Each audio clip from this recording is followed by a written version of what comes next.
FBI profiler Mary Ellen O'Toole is using a carefully devised psychological strategy in her interrogation of the Green River killer, Gary Ridgway.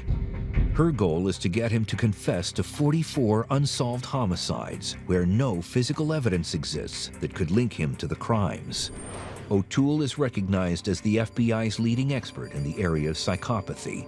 Many of these men kill women. They may maim them and sexually assault them, but they love talking to women.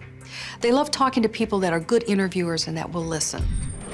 My strategy was to get him talking and to have him do most of the talking. How are you this morning? Pretty good. Slept real good. A little toss and turning, but pretty good. Good, good. I'm glad to hear that.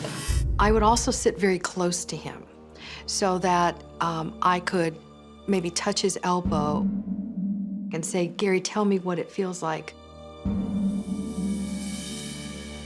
The questioning goes on for weeks. Some sessions last for hours.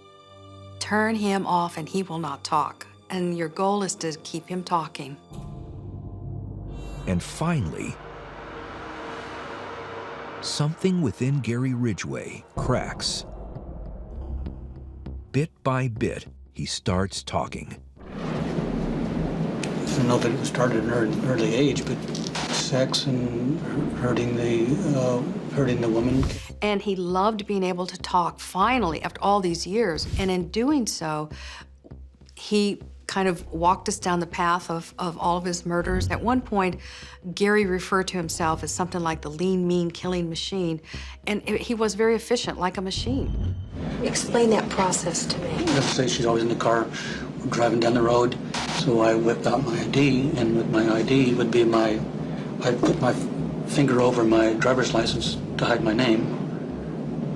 Mm-hmm. But on the opposite side was pictures. And a picture of my son. They would know I was a probably normal person.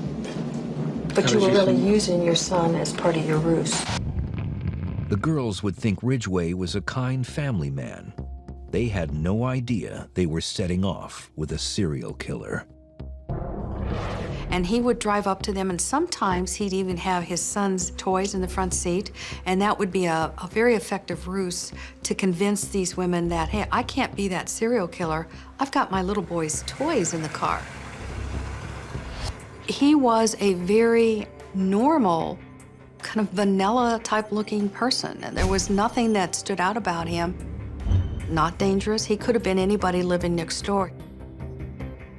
He was anybody living next door.